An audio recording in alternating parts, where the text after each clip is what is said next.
Hello mga loves! Welcome back to my YouTube channel, Chile Mix Vlog. And for today's vlog, ayan, kumakain po ako ng sambusa. Ito yung sambusa na tinatawag nila. At kadalasan ay makikita mo ito tuwing Ramadan. At saka paparating na yung Ramadan ay babaha na yung mga upload ng ating mga kasamahang, mga kasambahay dito sa Middle East. Kasi nga, gumagawa kami ng ganito bago pa man mag-Ramadan. Para pag Ramadan na, kasi i-stack siya sa freezer, tapos pag Ramadan na, ayan, saka na namin lulutuin. Ayan, tumutulo. Baka magtaka po kayo kung ano yung tumutulo. Ito po yung dipsy roman. Ayan. Pomegranate molasses. So, dipsy roman. Ayan. Sinasawsaw ko baga. Kasi sinasawsaw ko siya bago kakainin. Kasi mas gusto ko siya yung may dipsy roman. Kasi pag ano lang, parang walang lasa. Gusto ko yung asim-asim naman ng mis-mis. Ganito siya. Ayan, kwentuhan muna tayo mga loves. Ganito kasi yun. Dati nung mag-isa ako dito sa bahay na to, yung lahat ng trabaho ko dito ginagawa ko, kaya ko naman. Tapos gawa nga ng buntis nanay, kumuha siya ng isa na Kenya para mag-alaga sa baby. So ngayon, nung dumating, okay pa naman talaga kami. Tapos, itong ano lang, ang dami na niyang mga reklamo siya sa amo, tapos dito siya sa akin magrereklamo, hindi siya magreklamo dun sa amo. So dapat doon niya sabihin kung ano yung concern niya, ano yung gusto niya, dapat doon niya sasabihin. Tapos ito pa, kagabi kasi, sabi kasi ng amo ko, kasi hindi siya nag-fasting, kasi may menstruation po siya. So, kumakain siya ng umaga, tanghalian, siyempre hapunan. So magising ako ng umaga, ng maaga, kahit late na yung tulog ko nung nakaraang gabi, kasi nga, bigla namang dumating yung menstruation niya.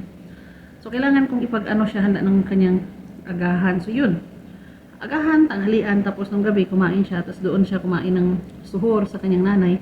Sabi niya, bago daw ako matulog, maggawa lang muna daw ako ng gawa. So, yun. Pumunta dito yung kasama ko. Sabi niya sa akin, gumawa daw ako ng pancake. Ako, kumain ako ng kanin. Alam niyo naman, Pilipina, di ba? Kumain ako ng kanin, busog na ako. Inutusan ba naman ako na gumawa ng pancake? Sabi ko, kung gusto mong kumain, magluto ka.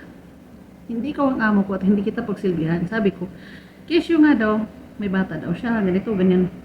Tapos yung bata nila, pag niya dito sa misa na to. Binigyan niya ng kanin, pinakain niya, tapos na ako maglinis sa sahig, nagmap na ako, ayun. Pinagtatap ko ng bata kasi siya nagluto ng pancake niya. Tapos nitong umaga, pagbaba ko kanina umaga, madami na naman yung sahig. Kagabi, sinabihan ko siya na ayaw kong magluto ng pancake, hindi kita amo, hindi kita pagsilbihan. Sabi ko gano'n. Sabi ko, hindi mo ba narinig yung nanay? Sabi ng nanay, pwede na ako matulog ng maaga kasi hindi siya nagpa-fasting at ako'y matutulog ng maaga at magising din ng maaga. Kasi siya, okay lang naman siya magising siya ng alas 12 kasi nasa bata lang naman siya. Yun. Kaya ganito ang gawin nyo. Pag may kasama kayo, strikean nyo largo ba? Diretsahin nyo na sabihin nyo na hindi naman ikaw ang amo. Kasi pag ginawa nyo yung utusan ka na kasama mo, at ginawa mo yan ng isang beses, dalawang beses, sunod-sunod na yan, ayan, gagawin na niya yan hanggang kaya, hanggang gusto niya. Kaya ako, sabi ko, isa lang ang susundin ko dito, kundi si amo. Hindi ko siya pagsilbihan kasi hindi ko naman siya amo. Meron namang mga pagkain kung gusto siyang kumain, hindi naman siya nagugutom. Kung talagang gusto niya nang kumain ng pancake, gumawa siya. Ganun lang kasimple. Tsaka wala akong pakialam kung magsumbong siya sa amo or ano sasabihin niya. Wala akong pakialam. Hindi naman siya pakinggan Tsaka wala akong pakialam kasi diba extend na nga lang ako dito. Pauwi na rin ako at inshallah by June nakauwi ako. Pero babalik ako. Nakiusap kasi si nanay na bumalik ako, ganito, ganyan. At syempre kailangan ko pa rin ng trabaho kasi diba may college nga ako at kailangan ko pa isang kontrata. At halos naman tinutulungan na nga siya ni nanay maglinis. Yung linis niya, binabacuum ulit ni nanay, nililinis ulit ni nanay.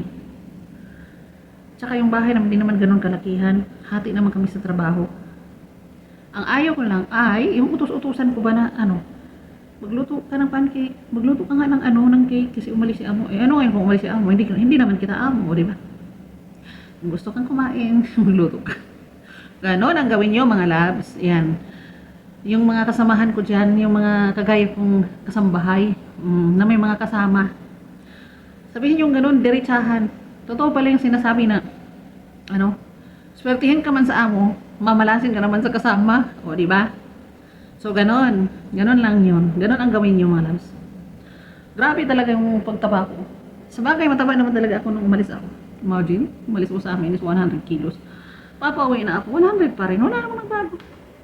Tsaka kailangan ko talagang pagbalik ko, bibili ako ng ano sa Pilipinas, yung cellphone holder ba, para lagay ko lang siya dyan, tapos mag-check, ganyan, di ba? Tapos, bibili na rin ako ng headset. Ang mahal kasi dito, ang problema kasi sa akin, kino-compare ko yung mga price dito kaysa Pilipinas. Kaya yun, namamahalan ako. Kuya-buyag, mataba na nga ako, tapos nilapit ko pa yung cellphone ko sa pagmumukha ko, mas lalo kong makit. By the way, as long as wala naman tayong dinaramdam, yan, thanks God, at nakayanan natin yung 3 taon na trabaho na malakas, kahit mataba, malusog, yun lang naman ang importante. At ito na nga, may gera, ayan, manalig lang tayo sa itaas at lagi tayong magdarasal mga loves, kasi yun lang talaga ang ating sandata dito sa pagtatrabaho.